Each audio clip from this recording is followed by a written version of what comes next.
नमस्कार। Universal online study में मैं नवीन सिंह आपका स्वागत करता हूं। भारतीय इतिहास की श्रृंखला में आज महाजनपद काल पर चर्चा होनी है। महाजनपद काल क्या है और यह इतिहास में इसका समय क्या रहा, तो आइए हम लोग जान लें कि ये महाजनपद काल क्या है। महाजनपद काल का समय वैसे 6वीं शताब्दी ईसा पूर्व का माना जाता है, जिस काल में गौतम बुद्ध, महावीर स्वामी, इन लोगों का जन्म हुआ था। लगभग उन्हीं के समय के आसपास महाजनपद काल का भी समय था। महाजनपद काल का समय 6वीं शताब्दी ईसा पूर्व, 6वीं शताब्दी ईसा पूर्व के समय के काल को हम लोग महाजनपद काल कहते हैं। यानी कि हमारे आर्य, हमारे सभ्यता, हमारी संस्कृति के निर्माता हमारे आर्य, जब उनका अंतिम समय यानी कि लगभग अपने 600 ईस्वी पूर्व के आसपास जब वो आगे बढ़े, तो धीरे धीरे आर्यों में, उनकी आबादी में, उनके क्षेत्र में काफ़ी विस्तार हो गया और लगभग 600 ईसा पूर्व आते आते उत्तर वैदिक काल का ये अंतिम समय था। और यहाँ तक आते आते अब लोहे की भी खोज हो चुकी है। लोहे से तलवार वगैरह बना के जंगलों को काट करके धीरे धीरे खेती के लिए ज़मीन बना लेना और स्थायी रूप से रहने लगना। चूँकि उत्तर वैदिक काल में आर्यों का मुख्य व्यवसाय कृषि कार्य हो गया था, अब वो लोग कृषि कार्य करने लगते हैं और अब उन लोगों के बीच में एक साम्राज्यवादी विस्तार की बात आने लगी है, अपने राज्य की बात आने लगी है। और इस तरह से जो राज्य की बात आने लगी, तो उससे धीरे धीरे आर्य लोग कई राज्यों में बट गए। उन्हीं राज्यों को महाजनपद कहा गया है। अर्थात उत्तर वैदिक काल के अंत में, अर्थात 6वीं शताब्दी ईसा पूर्व यानी 600 से 500 ईसा पूर्व के आसपास के काल को हम 6वीं शताब्दी ईसा पूर्व कहते हैं। इसी काल में 16 महाजनपद का उदय की जानकारी मिलती है। सर्वप्रथम बौद्ध ग्रंथ के अंगुत्तर निकाय से, बुद्ध के समय में और बुद्ध के जन्म के पूर्व, हालांकि इसका उल्लेख मिल जाता है, बौद्ध धर्म के अंगुत्तर निकाय में 16 महाजनपद के उल्लेख मिलता है। इस प्रकार से 6वीं शताब्दी ईसा पूर्व महाजनपद काल में कुल 16 महाजनपद थे और उन 16 महाजनपद में 2 व्यवस्थाएं थी। 14 महाजनपद राजतंत्री व्यवस्था में विश्वास रखते थे और 2 महाजनपद वो गणतंत्री व्यवस्था में विश्वास रखते थे। यानी कुल 16 महाजनपद में 2 प्रकार की स्थितियाँ थी, राजतंत्री और गणतंत्री। तो आइए आप देख रहे होंगे बोर्ड पे पीछे कुछ पॉइंट्स नोट किए गए हैं। ऐसा इसलिए मैंने पहले से कर दिया ताकि वीडियो का समय बहुत लंबा ना हो, क्योंकि जब वीडियो बहुत लंबा समय हो जाता है तो आप लोगों का डाटा वाटा भी ज़्यादा लगता है। तो कम से कम समय का प्रयोग करते हुए ज़्यादा से ज़्यादा स्टडी मटेरियल आपको दिया जा सके, वही प्रयास किया जा रहा है। तो हम यहाँ देख रहे हैं कि 16 महाजनपद यानी 6वीं शताब्दी ईसा पूर्व में जो 16 महाजनपद की जानकारी हमें मिलती है, वो कहाँ से मिलती है? बौद्ध धर्म के अंगुत्तर निकाय से। बौद्ध धर्म के अंगुत्तर निकाय से जानकारी मिलती है कि हमारे आर्य लोग जो उत्तर भारत में एकदम फैले हुए थे, अब वो बड़े बड़े महाजनपदों में, छोटे बड़े हर तरह के महाजनपद उनमें विभक्त हो गए हैं। इसकी प्रारंभिक जानकारी हमको बौद्ध धर्म के अंगुत्तर निकाय से मिलती है और उसमें ये उल्लेख मिलता है कि 16 महाजनपद थे। 16 महाजनपद में राजतंत्रीय 14 महाजनपद और गणतंत्री व्यवस्था में 2 महाजनपद थे। सबसे पहले हम बता दें आपको कि ये राजतंत्रीय क्या है। राजतंत्री मतलब जहाँ पर राजा शासन करता था और राजा के न रहने पर या राजा के मृत्यु के बाद उसका पुत्र उसका उत्तराधिकारी होता था और राजा अपनी शक्ति से, अपने पराक्रम से अपने राज्य की रक्षा करता था। ऐसे राज्यों में वहाँ की जनता राजा के इस प्रतापी और इस शक्तिशाली रूप में विश्वास करती थी। तो ऐसे कुल 14 राजतंत्री राज्य थे और जहाँ पर जनता द्वारा चुनी हुई व्यवस्थाएं होती थी वो गणतंत्री व्यवस्था है। जैसे आज हम लोग देखते हैं हमारे देश में जो व्यवस्था है वो गणतंत्र प्रणाली पर आधारित है। गण मतलब लोग, हम लोग, तंत्र मतलब लोगों का तंत्र।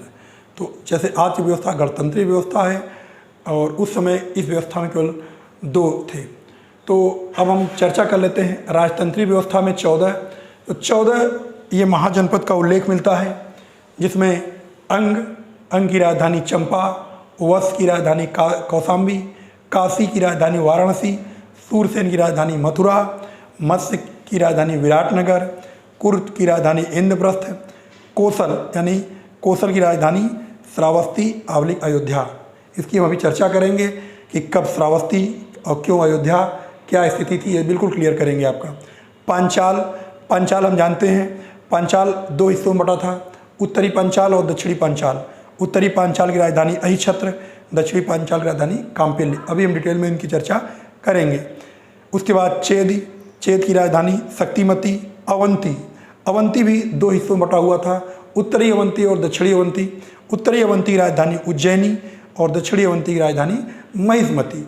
उसके बाद बात करते हैं अस्मक की राजधानी पोतन या प्रतिष्ठान, ये नाम मिलता है, या इसका एक नाम पैठन भी मिलता है, चर्चा भी करेंगे आपसे।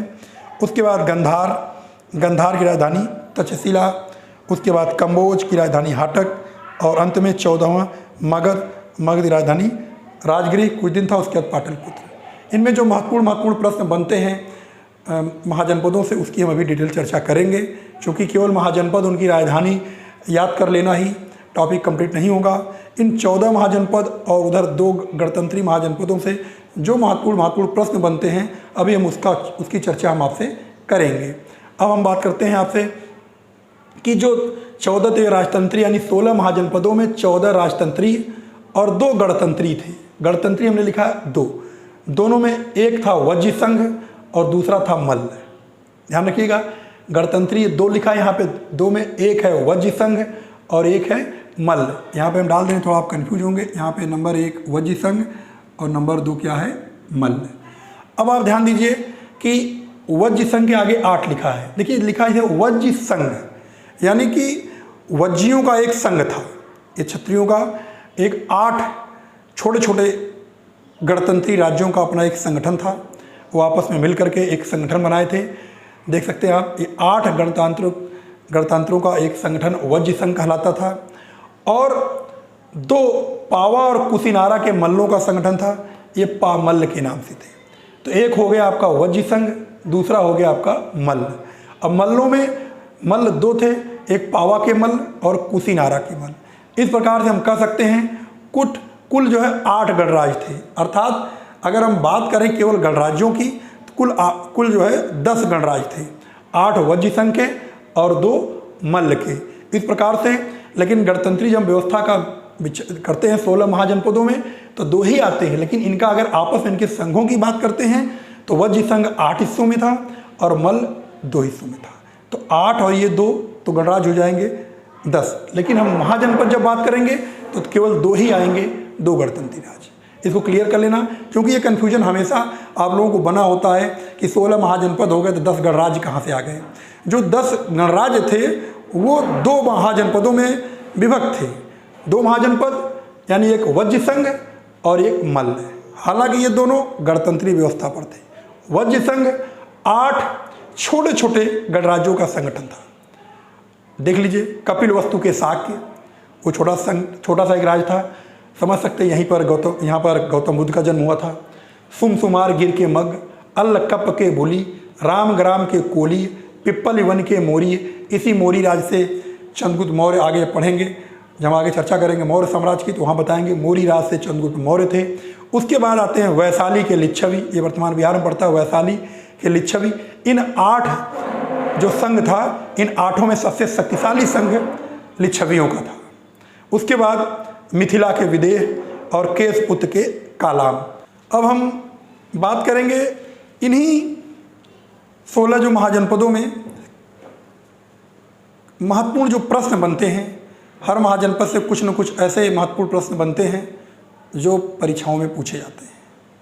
तो आपको ये महाजनपद जो 14 महाजनपद राजतंत्री हैं और 2 गणतंत्री महाजनपद हैं, उनको अच्छे से तैयार कर लेना होगा, क्योंकि आपसे पूछा जाता है। अक्सर राजधानी पूछी जाती है, या आप लोगों से पूछ लिया जाएगा कि आप ये बताएं कि चंद्रगुप्त मौर्य किस गणराज्य से संबंधित थे, तो आपको बताना होगा पिप्पल वन के मौर्य। अगर आपसे पूछ लिया जाए कि बौद्ध धर्म के संस्थापक गौतम बुद्ध किस गणराज्य से संबंधित थे, तो आप बताएंगे कपिलवस्तु के शाक्य। जैन धर्म के संस्थापक, जैन धर्म के वास्तविक संस्थापक महावीर स्वामी का संबंध किस महाजनपद से था, तो वैशाली के लिच्छवी। इन 8 में कपिलवस्तु, वैशाली और मिथिला, ये 3 महाजनपद बहुत महत्वपूर्ण थे। आप देखिए, आपने पिछले वीडियो में पढ़ा होगा कि गौतम बुद्ध की मृत्यु कहाँ हुई थी, तो आप सुने कुशीनारा, यहाँ कुशीनारा देखिए, यहाँ मल्लों में कुशीनारा में हुई थी। इस प्रकार से महावीर स्वामी की मृत्यु कहाँ हुई, पावा। इस प्रकार से इन गणतंत्रीय राज्यों से और राजतंत्रीय राज्यों से प्रश्न बनते हैं आपसे, तो कुछ हम चर्चा करते हैं। सबसे पहले आप ध्यान दीजिए, सबसे पहले हम अगर चर्चा की बात करें इन 14 महाजनपद में, तो सबसे पहले हम बात करते हैं अंग की। अब आप देखिए, अंग की अगर हम बात करें, अंग से क्या क्या प्रश्न बनते हैं उसको आप नोट करते चलेंगे। देखिए, अंग की राजधानी चंपा आपने लिखा है, और इसका जो वर्तमान जो अंग का जो क्षेत्र है, ये वर्तमान में अगर पूछा जाए कि अंग कहाँ पे है, तो वर्तमान इसका क्षेत्र बिहार के भागलपुर और मुंगेर पड़ता है। यानी अंग जो है वर्तमान में भागलपुर और मुंगेर, ये वर्तमान में अंग क्षेत्र, अंग जो महाजनपद जो इतिहास में जिसका विवरण मिलता है, उसका वर्तमान क्षेत्र भागलपुर और मुंगेर है। ये ध्यान रखना, भागलपुर बहुत इंपॉर्टेंट है। यहाँ पे गंगा नदी है, गंगा नदी के ही तट आसपास का क्षेत्र जो है ये अंग का क्षेत्र था, और अंग की राजधानी चंपा थी। और अंग का जो प्राचीन नाम मिलता है मालिन, ध्यान रखना, पूछा गया है कि किस महाजनपद का प्राचीन नाम मालिन था, या मालिनी भी लिखा मिल जाता है, तो ये भी ध्यान रखना। अंग का प्राचीन नाम क्या था, अंग मालिनी, यानी ये प्राचीन नाम है। आप लोग अपने शब्दों में नोट करते चलिएगा, ये अंग का प्राचीन नाम मालिन मिल जाता है। और भारत के उस समय के जो सबसे 6 बड़े राज्य थे, इन 16 महाजनपदों में जो भारत के सबसे 6 बड़े राज्य थे, उनमें एक राज्य था ये चंपा। अंग की राजधानी चंपा, यानी 6 बड़े राज्यों में एक था। 6 बड़े राज्यों में एक चंपा था। 6 बड़े राज्यों का कह सकते हैं, 6 बड़े शहरों में, यहाँ लिख सकते हैं आप, 6 बड़े शहरों में एक चंपा। और अब बात कीजिए, अगर 6 बड़े शहर थे तो बाकी 5 कौन थे, तो 5 का नाम हम आपको यहाँ लिख दे रहे हैं। नंबर 1 था राजगिरी, आप देख रहे हैं कि मगध की प्रारंभिक राजधानी राजगिरी। उसके बाद श्रावस्ती, कौशाम्बी, कितने हो गए, श्रावस्ती, कौशाम्बी। उसके बाद वाराणसी,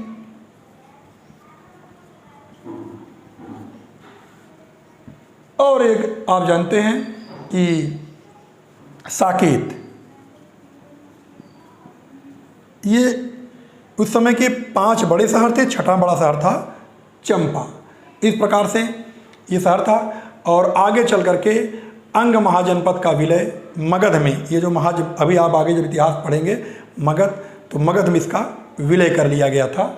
और कहा जाता है कि मगध के शासक बिंबिसार ने अंग के शासक ब्रह्मदत्त को पराजित करके विलय किया था।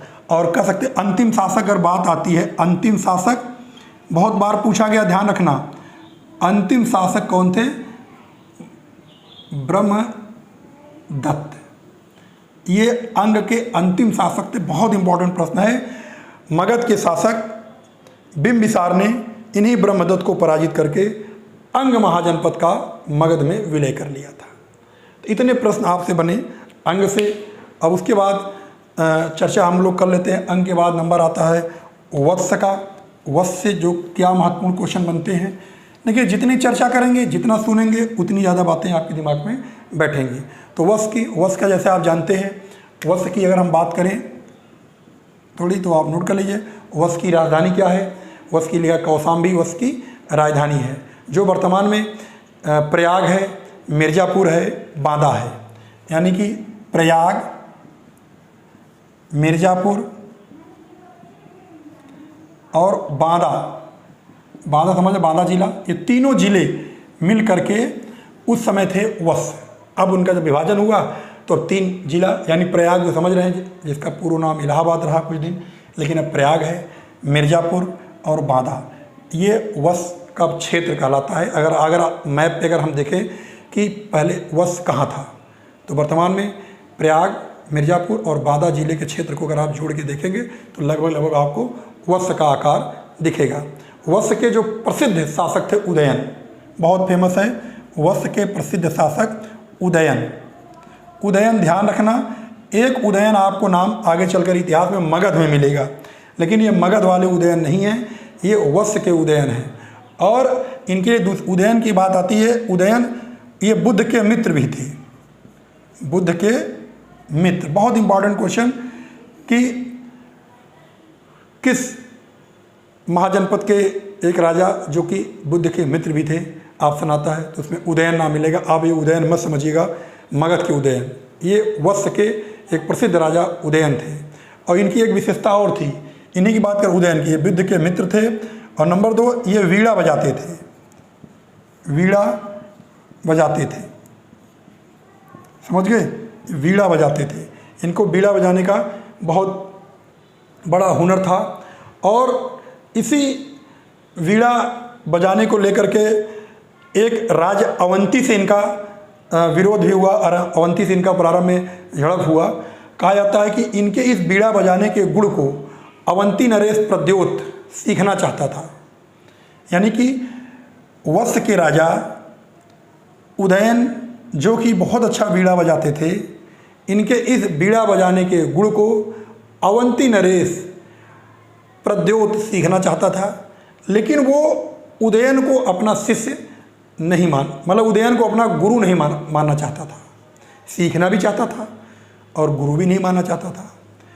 तो एक चालाकी इसने किया कि अवंती के राजा प्रद्योत की पुत्री वासवदत्ता ने कहा कि हम कूटनीति से, चालाकी से, उदयन से हम बीड़ा बजाना सीखेंगे और फिर अपने पिता प्रद्योत को सिखाएंगे। हुआ ऐसा ही, यानी कि प्रद्योत की पुत्री, यानी कि प्रद्योत की पुत्री, ध्यान रखना बहुत बार पूछा, प्रद्योत की पुत्री वासवदत्ता, वासवदत्ता, इन्होंने बीड़ा बजाना सीख करके अपने पिता को सिखाना चाहती थी। तो ये उदयन से सीखती थी, लेकिन वासवदत्ता का उदयन से प्रेम हो गया और आगे चल करके उदयन का विवाह हो गया। यानी कि उदयन का विवाह किससे हुआ? वासवदत्ता से। वासवदत्ता कौन थी? वासवदत्ता प्रद्योत की पुत्री थी और उनका विवाह आगे चल करके यानी वत्स के राजा उदयन से हो गया। जब विवाह हो गया तो एक वैवाहिक यानी एक संबंध हो गया दो राज्यों के बीच में, और आगे चल करके दोनों राज्य एक अच्छे मित्रों संबंध स्थापित करके आगे बढ़े। तो ये प्रश्न पूछता है कि वासवदत्ता कौन थी? अवंती की राजकुमारी राजा प्रद्योत की पुत्री वासवदत्ता थी, जो अपने पिता को कूटनीति से, उदयन से वीणा बजाने के गुण को सीख करके अपने पिता को सिखाना चाहती थी। लेकिन वासवदत्ता का उदयन से प्रेम हो जाने के कारण उदयन ने वासवदत्ता से विवाह कर लिया, और विवाह के बाद दोनों राज्यों में यानी वत्स और अवंती में अच्छा संबंध हो गया और फिर युद्ध जैसी कोई बात नहीं रह गई। तो ये प्रश्न बनता है, ध्यान रखना 1, 2, 3 यानी हर राज्य से 4 से 5 प्रश्न आपके लिए महत्वपूर्ण हैं। यानी राजधानी क्या है, वर्तमान स्थिति क्या है, प्रसिद्ध शासक कौन है, यानी और इनकी विशेषता, और बुद्ध के मित्र भी थे, बीड़ा भी हो जाते थे ये, और प्रद्योत की पुत्री वासवदत्ता से इनका विवाह भी हुआ। इतनी बात ध्यान रखना। और अगला जो राज्य है वो हम काशी पे चर्चा थोड़ा कर लेते हैं। काशी के बारे में आपने सुना होगा, काशी वाराणसी इसे हम लोग शिव की नगरी बोलते हैं। काशी वाराणसी, और इसका इतिहास में बहुत बड़ा नाम है और बहुत मान्यता है काशी को लेकर के, और बहुत सारी बातें चर्चा फिर कभी होगी। लेकिन काशी की राजधानी क्या है? वाराणसी। वाराणसी नाम कैसे पड़ा? वाराणसी वरुणा और असी नदियों के बीच में ये राज्य होने के कारण वरुणा से वाराणसी, यानी कि वरुणा नदी, वरुणा और असी, इन दोनों नदियों के नाम से, यानी इनका नाम पड़ गया वाराणसी, वाराणसी। ठीक है, ये घाटों का शहर कहा जाता है वर्तमान में। ये शिव की नगरी है, ये ज्योतिर्लिंगों में एक है, इसकी बहुत सारी मान्यताएं हैं। और उस समय भी काशी एक महाजनपद था, एक राज्य था। और काशी उस समय, काशी में गेरुए वस्त्र बहुत, साधु संतों के लिए गेरुए वस्त्र बहुत तैयार किए जाते थे। यानी संतों के लिए यहाँ पे गेरुए वस्त्र बनते थे। कौन सा? गेरुए वस्त्र बनते थे। आप लोग नोट कर लीजिए इसको, बहुत इंपॉर्टेंट क्वेश्चन है कि गेरुआ वस्त्र बनते थे और देश में अन्य राज्यों में जहाँ जहाँ ज़रूरत होती थी यहीं से गेरुए वस्त्र आयात करते थे राज्य। तो गेरुए वस्त्र के बहुत प्रसिद्ध था। इस गेरुए वस्त्र को एक कासय वस्त्र भी कहा गया है। यानी इस गेरुए वस्त्र को कासय वस्त्र, ध्यान रखना, कासय वस्त्र अगर कहीं उल्लेख मिले आ जाता है कि कासय वस्त्र कहाँ बनता था, कासय वस्त्र कहाँ बनता था। तो कासय वस्त्र काशी में तैयार किया जाता था, गेरुए वस्त्र को कासय वस्त्र कहा जाता था। आगे चल करके कोसल महाजनपद ने काशी को अपने राज्य में विलय कर लिया। यानी जब महाजनपदों का जब साम्राज्यवादी विस्तार नीति चली और राजा अपने राज्य को मतलब और क्षेत्र बढ़ाने लगे, तो महाजनपदों से किसी न किसी कारण से युद्ध वगैरह और करके साम्राज्य विस्तार में जो ये काशी है ये कोसल महाजनपद का में विलय हो गया। इस प्रकार से काशी का अपना इतिहास है। 4-5 क्वेश्चन बनते हैं। काशी के लिए राजधानी वाराणसी, वाराणसी से वाराणसी का निर्माण हुआ। और संतों के लिए यहाँ पे गेरुए वस्त्र बनते थे, गेरुए वस्त्र को कासय वस्त्र भी कहा जाता था। और काशी का विलय कोसल में, यानी कि इसका विलय कहाँ हुआ, लिख सकते हैं विलय कहाँ हुआ, कोसल, कोसल में। अपने शब्दों में आप लोग लिखते चलिए, विलय कहाँ हुआ, कोसल महाजनपद में। इस तरह से आपका काशी का टॉपिक हुआ। जहाँ जहाँ जिन जिन महाजनपदों से महत्वपूर्ण प्रश्न आपको मिल रहे हैं हम उनकी चर्चा आपसे कर दे रहे हैं। अन्यथा अगर ये 16 महाजनपद और गणराज्य आपको लिख दिए गए हैं, लेकिन इसी से काम नहीं चलेगा। काशी के बाद आती बात अगला महाजनपद है सूरसेन, यानी कि सूरसेन। सूरसेन हम समझ सकते हैं, सूरसेन वही राजधानी मथुरा, सूरसेन राजधानी मथुरा अच्छी तरह हम परिचित हैं। ये वर्तमान में उत्तर प्रदेश में है। यानी वर्तमान इसका स्थान भी, जैसे काशी आप बताने जरूरत नहीं, काशी ऑलरेडी वाराणसी एक जिला है, उसी प्रकार से सूरसेन जो राज्य था वो वर्तमान जो मथुरा है जिला, उत्तर प्रदेश का एकदम पश्चिमी कह सकते हैं, मथुरा जिला वही सूरसेन का क्षेत्र था। तो सूरसेन राज्य मथुरा जिले पे था। यहाँ पे सबसे बड़ी बात आती है यदुवंश। बहुत इंपॉर्टेंट क्वेश्चन आता है कि महाजनपद काल में यदुवंश का उल्लेख मिलता है। यदुवंश किस महाजनपद से संबंधित था? तो यदुवंश मथुरा से यानी सूरसेन से संबंधित था। और यदुवंश से एक क्वेश्चन बहुत बनता है, थोड़ा समझा दे आपको। इसकी 2 शाखाएं थी। इसकी एक थी सात्वत और वितिहोत्र। यदुवंश की 2 शाखाएं थी। कौन की शाखा थी? एक थी शाश्वत और वितिहोत्र। वितिहोत्र इसकी 2 शाखाएं थी। ये शाखाएं, ठीक है, ध्यान रखना। यदुवंश की 2 शाखाएं थी। एक शाखा थी शाश्वत और दूसरी शाखा थी शाश्वत, क्या इसका सही नाम मिलता है सात्वत। सात्वत पहली शाखा है सात्वत, दूसरी शाखा है वितिहोत्र। ध्यान दीजिएगा, जो सात्वत था यह 2 कुटुंबों में बटा था, यानी कि 2 कुटुंबों में बटा था। सात्वत जो है 2 कुटुंब में था, 2 कुटुंब में बटा था। तो पहला कुटुंब क्या था सात्वत का, ये आप जान लीजिए। पहला था अंधक, अंधक, और दूसरा था वृषणी। देखिए, पहला यानी यदुवंश की 2 शाखाएं थी, सात्वत और वितिहोत्र। सात्वत की 2 कुटुंब में विभाजन था, एक अंधक था और एक था वृषणी, यानी वृषणी। और जो भगवान कृष्ण थे इसी वृषणी कबीले से थे, ठीक है। यहाँ लिख सकते हैं कृष्ण वृषणी कबीले से थे। वृषणी कबीले से थे। बहुत इंपॉर्टेंट प्रश्न आता है कि कृष्ण किस कबीले से संबंधित थे? वृषणी कबीले से। वृषणी कबीला क्या है? यानी कि मथुरा राज्य में जिसकी राजधानी, यानी मथुरा जिसकी राजधानी सूरसेन राज्य जिसकी राजधानी मथुरा में यदुवंश था। यदुवंश की 2 शाखाएं थी, सात्वत और वितिहोत्र। सात्वत 2 कुटुंबों में बटा हुआ था, एक अंधक और एक वृषणी। यानी कि इतिहास में जिनका आगे हम लोग भगवान कृष्ण के नाम से जिन्हें हम जानते हैं, भगवान कृष्ण उन्हीं जो 2 कुटुंब में वृषणी कुटुंब था उसी कुटुंब से संबंधित थे। कई बार क्वेश्चन पूछा गया है कि कृष्ण किस कबीले से थे? तो वृषणी कबीले से। किस कुटुंब से थे? वृषणी कुटुंब से थे। किस शाखा से थे? तो सात्वत शाखा से थे। किस राज्य से थे? तो सूरसेन के यदुवंश से थे। संभवतः आपके ये टॉपिक सूरसेन से संबंधित बातें समाप्त हुई होंगी। और जानते हैं आप कि मथुरा कहाँ है? ये यमुना नदी के तट पे किनारा है। बहुत सारी बातें इससे पूछी जाती हैं, लेकिन ये बातें आम हैं, इसको आप लोग जानते हैं। अगली बात यानी 5वां नंबर में जो हमारा महाजनपद आता है उसकी बात हम करें तो क्या आता है? मत्स्य। 5वें नंबर पर आता है मत्स्य। मत्स्य की राजधानी विराटनगर आगे लिखा हुआ है।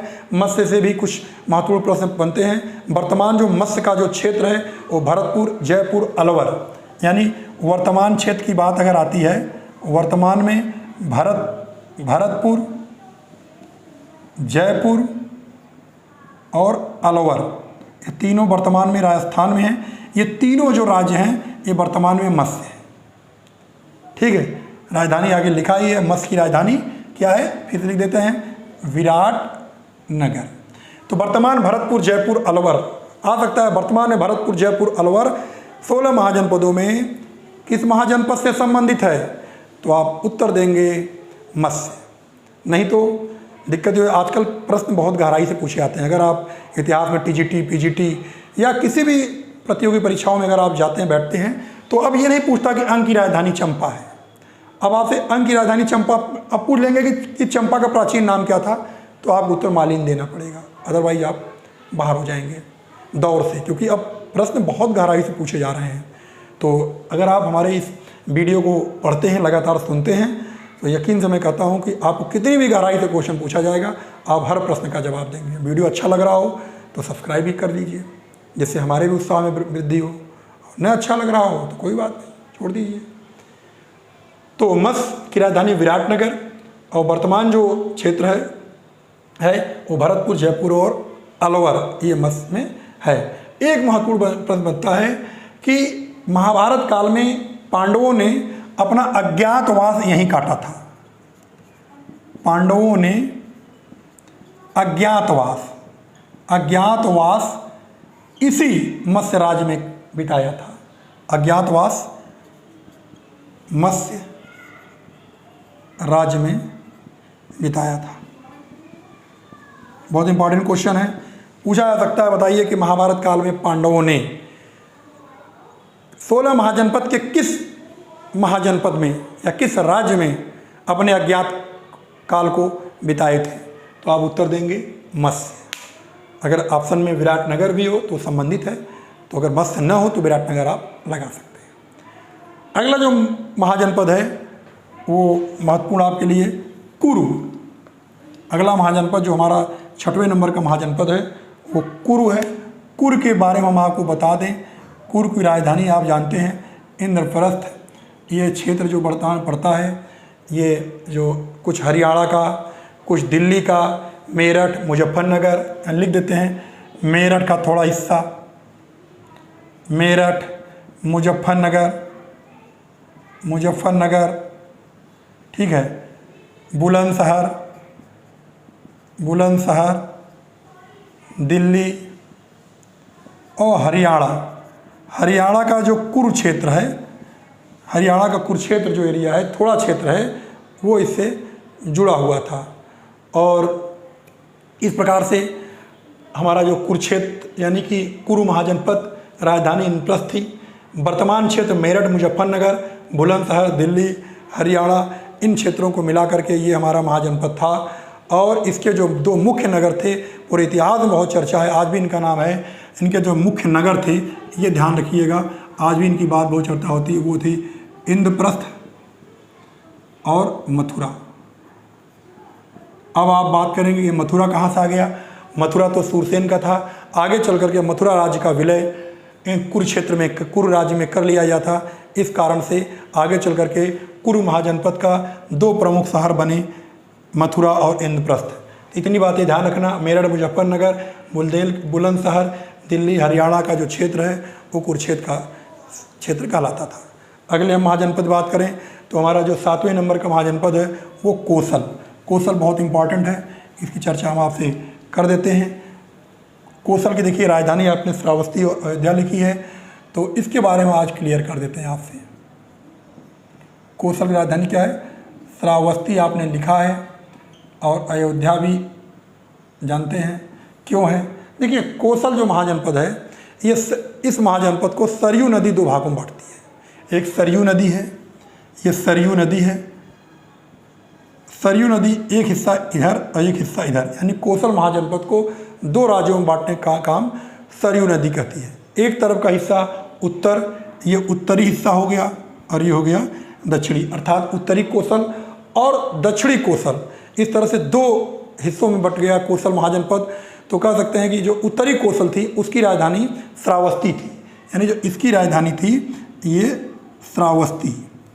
उत्तरी कोसल की राजधानी श्रावस्ती हुई और दक्षिणी कोसल की राजधानी कुशावती। ध्यान देना, जो हमारा कोसल महाजनपद था इसे सरयू नदी दो हिस्सों में बांटती थी। उत्तरी हिस्सा हमारा श्रावस्ती, जो वर्तमान में आपका गोंडा वगैरह जो क्षेत्र पड़ता है, गोंडा बलरामपुर का क्षेत्र ये, और जो दक्षिणी कोसल हमारा पड़ता था इसकी राजधानी हमारी थी कुशावती। ठीक है, लेकिन महाकाव्य काल में दक्षिणी कोसल की राजधानी, इसकी जो महाकाव्य काल में इसकी राजधानी अयोध्या भी मिलती है। कब? महाकाव्य काल में, महाकाव्य काल में अयोध्या नाम मिला है।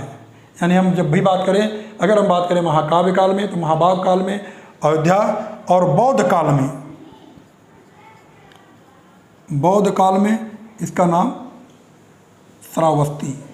तो ध्यान देना, कोसल की राजधानी श्रावस्ती, अयोध्या ज़्यादा चर्चित थी। जब हम बात करें उत्तर क्षेत्र में श्रावस्ती ज़्यादा नाम चर्चित था, दक्षिण में कुशावती। आगे जब बढ़ते महाकाव्य काल, जब जिस काल में महाकाव्यों की रचना हुई उस काल में इस कोसल राज्य की राजधानी अयोध्या मिलती है।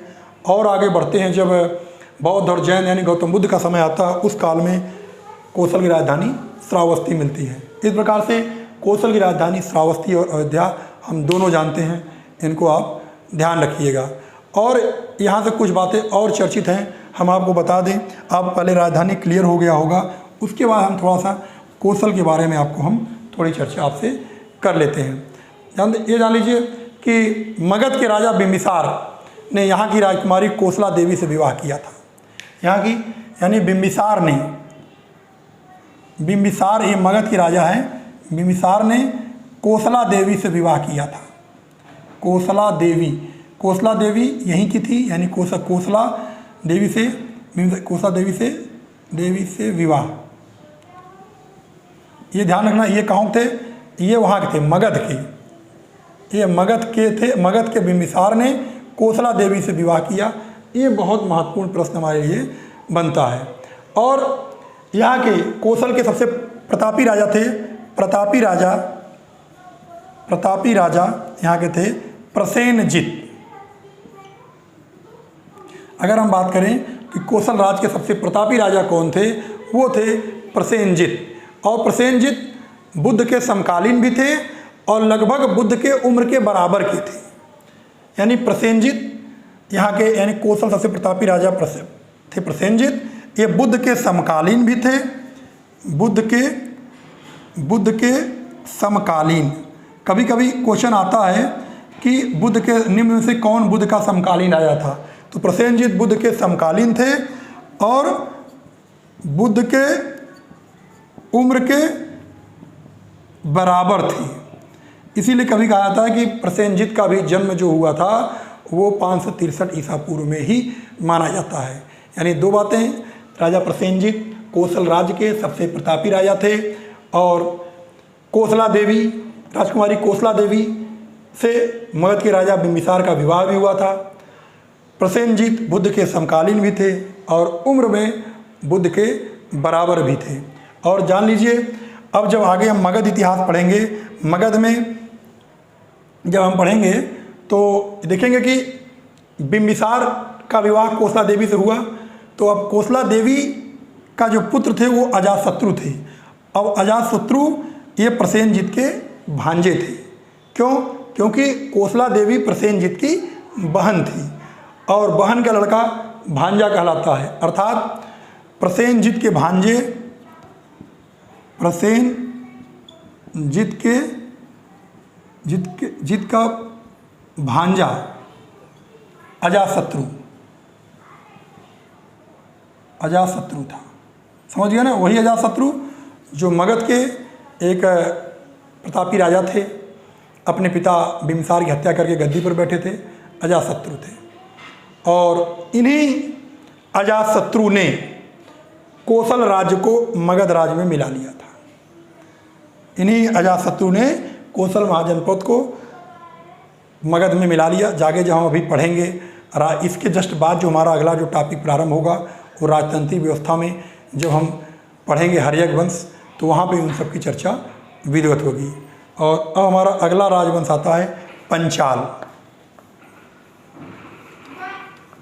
पंचाल, अब पंचाल हम देख लें कि हमारे 8वें नंबर का राज्य है पंचाल। पंचाल की राजधानी आपने लिखा हुआ है अहिछत्र और काम्पिल्य। तो पंचाल दो भागों में विभक्त था। पंचाल यानी उत्तरी पंचाल की राजधानी अहिछत्र, ध्यान देना, अहिछत्र, और दक्षिणी पंचाल की राजधानी थी काम्पिल्य। अब बात आती है कि थोड़ा सा बता देते हैं, जो उत्तरी पंचाल है ये जिसकी राजधानी अहिछत्र है, ये वर्तमान में जो है बरेली में रामनगर क्षेत्र है।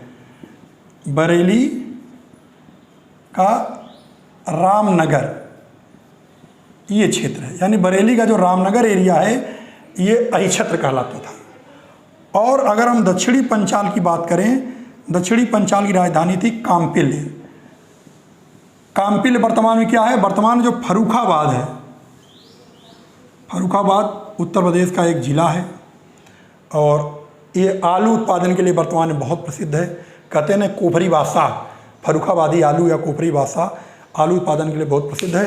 तो जो दक्षिणी पंचाल है, काम्पिल्य है, तो काम्पिल्य का जो वर्तमान क्षेत्र है वो आपका फर्रुखाबाद है और अहिछत्र का जो वर्तमान क्षेत्र है बरेली का रामनगर है। समझ गए?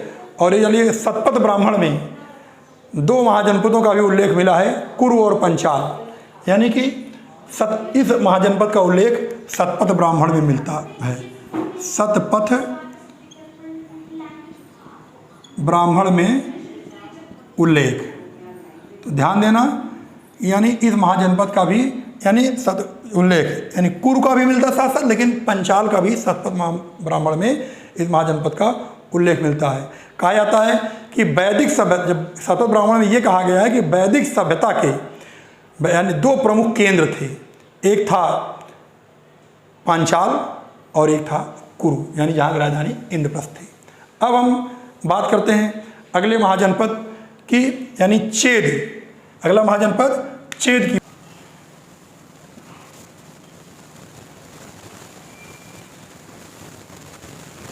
चेद, इनकी राजधानी शक्तिमती, कहीं कहीं सुत्थिमती भी लिखा मिल जाएगा। तो ये हमारा चेद जो है 9वें नंबर का हमारा जो ये महाजनपद है, चेद की राजधानी शक्तिमती है। और इसका जो वर्तमान क्षेत्र है, ये जो अगर आप देखेंगे तो बुंदेलखंड का एरिया,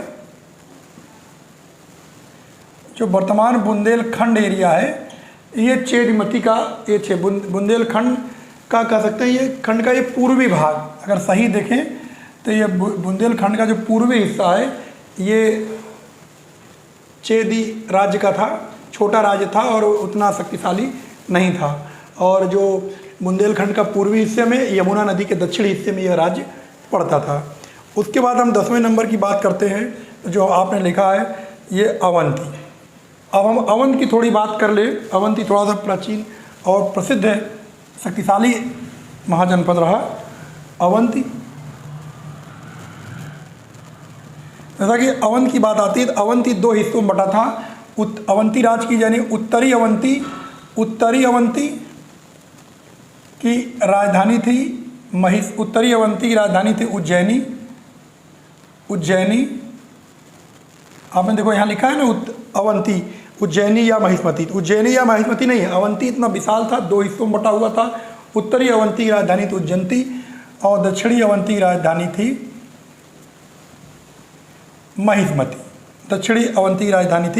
महिष्मती।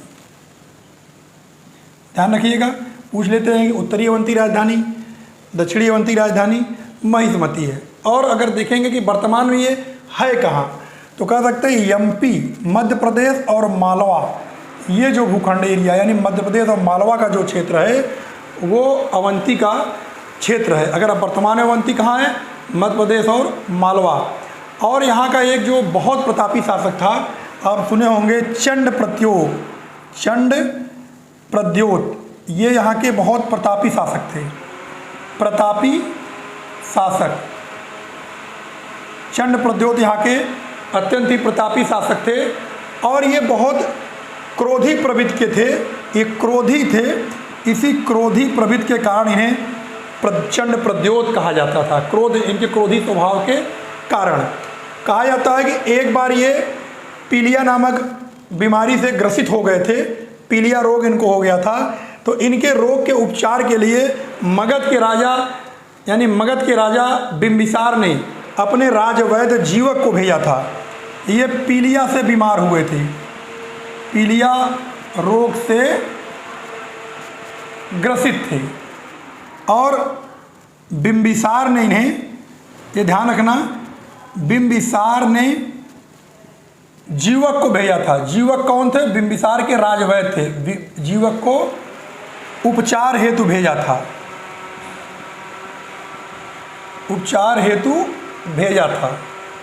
एक प्रकार से यहाँ के सबसे प्रतापी राजा चंड प्रद्योत, जो बहुत क्रोधी स्वभाव कारण इनको चंड प्रद्योत कहा जाता था। एक बार ये पीलिया रोग से ग्रसित हो गए थे, तो मगध के राजा बिंबिसार ने इन्हें उपचार हेतु अपने राजवैद्य जीवक को भेजा था। ये बात अवंती के लिए महत्वपूर्ण है। क्वेश्चन आता है चंड प्रद्योत किस महाजनपद के शासक थे? तो चंड प्रद्योत अवंती के थे। इनका चंड प्रद्योत क्यों कहा गया? इनके प्रकृति से ये बहुत क्रोधी थे, तो इसलिए इनको चंड प्रद्योत कहा गया। अब पीलिया बीमारी से ग्रसित होने के कारण इनका उपचार हेतु बिंबिसार यानी कि मगध के राजा बिंबिसार ने अपने राजवैद्य जीवक को इनके उपचार के लिए भेजा था और बहुत ही अच्छे से इनका इलाज हुआ और इनका बीमारी ठीक हो गई। उसके बाद अवंती और मगध से अच्छा संबंध हो गया। अगली बात आती है असमक की। असमक के लिए एक प्रश्न बाहर एग्जाम में बनता है। इसकी राजधानी पोतन, आप लोग जानते हैं पोतन है, पोतन या पोटली। पोतन मिलता है, प्रतिष्ठान मिलता है और पोतली मिलती है, पोटली, ये 3 नाम मिलते हैं। इन 16 महाजनपद में असमक ही एक ऐसा महाजनपद था जो दक्षिण में था। दक्षिण में एक मात्र महाजनपद, ध्यान रखना, 16 महाजनपद में असमक ही एक महाजनपद था जो दक्षिण भारत में था। यह महाजनपद महाराष्ट्र में गोदावरी नदी के तट पर, इसका क्षेत्र क्या था? महाराष्ट्र में गोदावरी नदी के तट पर, गोदावरी नदी के तट पर। ध्यान रखना, असमक 16 महाजनपद एक ऐसा महाजनपद जो कि दक्षिण भारत में था और यह गोदावरी नदी के तट पर महाराष्ट्र क्षेत्र में आता था। और यह महाजनपद बहुत शक्तिशाली नहीं था, यानी कमज़ोर महाजनपद भी इस महाजनपद की गिनती होती थी। अंततः इस महाजनपद की अवंती में विलय हो जाता है, अवंती में विलय। इस प्रकार से ध्यान रखना, असमक राजधानी पोतन नाम मिलता, प्रतिष्ठान पोटली, तीनों नाम एक ही है। और ये महाजनपद में एकमात्र महाजनपद जो दक्षिण भारत में था वो असमक है। और इसका जो क्षेत्र है, विस्तार था, वो महाराष्ट्र के गोदावरी नदी के तट के आसपास ही फैला हुआ और अत्यंत ही एक कमज़ोर महाजनपद था। अगले महाजनपद की बात करें तो बहुत ही शक्तिशाली और बहुत ही प्रसिद्ध महाजनपद गांधार। गांधार का आपने लोगों ने खूब नाम सुना होगा। गांधार जहाँ की राजधानी तक्षशिला। गांधार के बारे में क्या प्रश्न बनते हैं वो ध्यान रखिए। सबसे पहली बात, गांधार वर्तमान में अगर देखें तो गांधार है कहाँ, आखिर गांधार का क्षेत्र कहाँ है? तो इसका पाकिस्तान का रावलपिंडी है, पेशावर है और कुछ अफगानिस्तान का हिस्सा, यानी कि कौन का हिस्सा? रावलपिंडी, ये पाकिस्तान में पड़ता है, रावलपिंडी है। उसके बाद कहाँ है? पेशावर और उसके बाद कुछ जो है अफगानिस्तान, कुछ अफगानिस्तान का क्षेत्र जो है ये पड़ता है। इसका वर्तमान स्थिति, यानी अगर कहा जाए कि गांधार राज्य कहाँ था, वर्तमान का रावलपिंडी, पेशावर और कुछ अफगानिस्तान का हिस्सा लेकर के एक व्यापक राज्य यानी था गांधार। और गांधार की जो राजधानी थी तक्षशिला, यह व्यापार और शिक्षा का केंद्र था। यानी प्राचीन भारत में बड़े रूप में इसे जाना जाता था, व्यापार के लिए भी और शिक्षा के लिए भी। कहा जाता था कि यहाँ के एक शासक थे पौष्कर सारिन, ध्यान रखना, पौष्कर सारिन, यहाँ के एक शासक थे पौष्कर सारिन। पौष्कर सारिन, यहाँ के जो पौष्कर शासक थे, ये अवंती के राजा चंड प्रद्योत को पराजित किए थे। यानी पौष्कर सारिन ने चंड प्रद्योत को पराजित किया था। चंड प्रद्योत कौन थे? अवंती के शासक चंड प्रद्योत को पराजित किया था। ये कहाँ के थे? अवंती के थे, ध्यान रखना। गांधार के शासक पौष्कर सारिन ने अवंती के शासक चंड प्रद्योत को भी पराजित किया था। प्रसिद्ध व्याकरणाचार्य पाणिन गांधार से ही थे। आप जानते हैं पाणिन की बात आपने बहुत सुना होगा। पाणिन जो ये व्याकरणाचार्य थे, व्याकरणाचार्य, ये इसी गांधार के थे। और इनकी जो महत्वपूर्ण रचना है अष्टाध्यायी, आपने सुना होगा, अष्टाध्यायी, ये इनकी रचना है। पाणिन की महत्वपूर्ण रचना जो अष्टाध्यायी है, ये पाणिन इसी गांधार के थे। अब बात आती है कि गांधार की राजधानी तक्षशिला में कई बड़े बड़े लोगों ने ज्ञान प्राप्त किया है। कह सकते हैं कि राजा प्रसेनजित, बिंबिसार के राजवैद्य जीवक, और अभी आगे हम पढ़ेंगे मौर्य साम्राज्य यानी कि कौटिल्य, जिन्हें हम लोग चाणक्य के नाम से जानते हैं, इन सभी लोगों ने शिक्षा दीक्षा इसी तक्षशिला में ग्रहण किया है। तक्षशिला रावलपिंडी, पेशावर और कुछ अफगानिस्तान के हिस्से में है। तक्षशिला बहुत ही फेमस, गांधार की राजधानी, प्रसेनजित, जीवक और कौटिल्य यानी कि चाणक्य, इन लोगों ने अपनी शिक्षा इसी तक्षशिला से प्राप्त की है। अगली बात आती है कम्बोज की। कम्बोज की बहुत ज़्यादा चर्चा नहीं है। कम्बोज राजधानी हाटक, बहुत चर्चा इसकी नहीं होनी है। एक छोटा सा राज्य था और वर्तमान में है, यानी अगर देखा जाए तो इसका कश्मीर, कुछ हिस्सा कश्मीर और पाकिस्तान का कुछ हिस्सा, पाकिस्तान का कुछ हिस्सा, ये मिला करके बना है कम्बोज। बहुत ज़्यादा इसके बारे में, वो छोटा सा राज्य था और वर्तमान स्थिति कश्मीर और पाकिस्तान का जो है उत्तरी क्षेत्र यानी का कुछ हिस्सा इसमें शामिल था। अब हम बात करते हैं यानी कि लास्ट मगध महाजनपद की। मगध की बात हम बता दें आपको। मगध जो जानते हैं, मगध जो वर्तमान इसका जो क्षेत्र है यानी कि मगध राजधानी इसकी राजगृह, वर्तमान क्षेत्र इसका आप समझ सकते हैं पटना और गया। जो बिहार का पटना और गया जिला है, ये पूरा क्षेत्र मगध का उस समय जब एक केवल महाजनपद के रूप में था छोटे से, तो यही क्षेत्र था। यानी पटना और गया, आगे चल करके मगध ही उत्तर भारत का एक प्रमुख केंद्र बना और धीरे धीरे सभी उत्तर भारत के जो राज्य थे जिनका विलय मगध में होता गया और मगध एक बहुत विशाल साम्राज्य के रूप में आगे उदित हुआ। लेकिन प्रारंभ में अगर हम देखें तो मगध पटना और गया में था। और कह सकते हैं कि ये गंगा यानी उत्तर में गंगा और सोन नदी के मध्य, कह सकते हैं कि गंगा गंगा और सोन नदी के मध्य, सोन नदी के मध्य ये राज्य था। और आगे पूरा इतिहास हम लोग मगध की ही चर्चा करेंगे और मगध से ही पूरी राजतंत्रात्मक व्यवस्था और राजवंशों की चर्चा की जो शुरुआत होगी वो मगध से होगी। यानी हमारा जो अगला टॉपिक होगा वो इतिहास में मगध का उत्कर्ष, तो वहाँ हम विधिवत मगध चर्चा करेंगे। और एक दो प्रश्न, ये हमारे 14 महाजनपद की हमने शार्ट में संक्षिप्त में चर्चा की, जिसमें आप समझ सकते हैं कि कहाँ कहाँ से महत्वपूर्ण प्रश्न, जैसे कि एक प्रश्न जो हमने बार बार बताया, अस्मक, इन सभी महाजनपदों में यानी पूरे में 16 महाजनपद में अस्मक ही एक ऐसा महाजनपद था जो दक्षिण भारत में था। इसको ध्यान रखना। चंड प्रद्योत कहाँ संबंधित थे, कोसला देवी कहाँ से संबंधित थी, कुरु कहाँ है, मत्स्य कहाँ है, मत्स्य का वर्तमान बताया राजस्थान का जो क्षेत्र है। इस तरह से वाराणसी का इतिहास है। थोड़ी थोड़ी अगर आप इस वीडियो की चर्चा पढ़ सुन लेंगे तो काफ़ी चीज़ें आपकी क्लियर हो जाएंगी। अंत में थोड़ी बात हम आपको इन गणतंत्री यानी जो 2 गणतंत्री थे जिसमें कुल मिला करके 8 छोटे छोटे 10 छोटे छोटे गणराज्य थे, छोटे छोटे संघ थे, उन गणराज्यों के संघ को वज्र संघ कहा गया है। गौतम बुद्ध ने भी कहा है कि जब तक वज्जियों में एकता रहेगी यानी इन 8 गणराज्यों में एकता रहेगी, इस राज्य को कोई जीत नहीं सकता, इतना शक्तिशाली राज्य था। इसीलिए आगे जब हम पढ़ेंगे कि अजातशत्रु ने वज्र संघ के विजय के लिए अपने मंत्री वत्सकार को यहाँ पर फूट डालने के लिए भेजा था। आप फूट डालो तो हम जीत पाएंगे, अर्थात इतना शक्तिशाली राज्य था। इसी गणतंत्रियों में आप देखते हैं कपिलवस्तु से यानी महात्मा गौतम बुद्ध कपिलवस्तु से संबंधित थे। उसके बाद अगर हम बात करें चंद्रगुप्त मौर्य पिप्पल वन के मौर्य राज्य से थे, जो आगे मौर्य वंश के संस्थापक थे।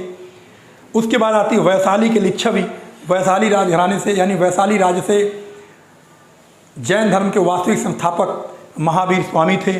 इस प्रकार से ये गणराज्य हमारे लिए अति महत्वपूर्ण है। उसके बाद आती है मल्लों की, तो इसमें मल्ल 2 हिस्से में थे, पावा के मल्ल और कुशीनारा के मल्ल। हम समझ सकते हैं कि कुशीनारा में ही गौतम बुद्ध की मृत्यु हुई थी, मल्ल पावा में महावीर स्वामी की मृत्यु हुई थी। उसके बाद गौतम बुद्ध के समय में सबसे शक्तिशाली अगर गणराज्य की बात आती है, अगर एक प्रश्न बनता है, एक पॉइंट यहाँ नोट कर लीजिए, बुद्ध के समय सबसे शक्तिशाली गणराज्य, बहुत इंपॉर्टेंट क्वेश्चन है। बुद्ध के समय सबसे शक्तिशाली गणराज्य अगर बात आती तो वो है वैशाली। कई बार क्वेश्चन पूछा गया है, बुद्ध के समय सबसे शक्तिशाली गणराज्य वैशाली, वही वैशाली जहाँ के लिच्छवी लोग थे, यानी सबसे शक्तिशाली गणराज्य वैशाली ये गणराज्य था।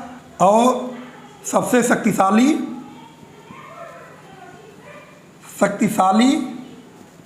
4 राज्य, 4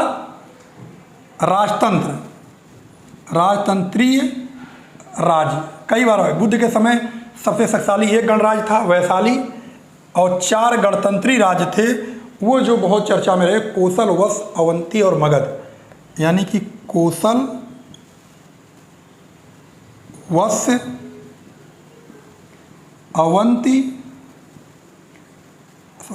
अवंती और मगध। यानी गौतम बुद्ध के समय 4 सबसे शक्तिशाली राजतंत्री राज्य कोसल, वत्स, अवंती और मगध था और सबसे शक्तिशाली गणराज्य ये वैशाली था। इस प्रकार से इस चर्चा के माध्यम से बहुत सारे महत्वपूर्ण प्रश्न निकलेंगे। आप अगर वीडियो पूरा सुनेंगे तो आपको दोबारा हम समझते हैं कि आपको इन गणराज्यों से ऐसा कोई प्रश्न नहीं होगा कि जो आपसे छूट जाए। आपको बार बार चर्चा कहीं नहीं करनी पड़ेगी, इसी वीडियो को देख करके आपका पूरा काम हो जाएगा। हम वीडियो कहीं समाप्त करते हैं। अगर वीडियो अच्छा लगा तो इसे आप लाइक करिए, सब्सक्राइब करिए और हमारे हौसलों को बढ़ाइए। और जितना आप हमें मजबूती देंगे हम उतनी मजबूती से अपना आगे काम करेंगे। बहुत बहुत धन्यवाद। Thank you.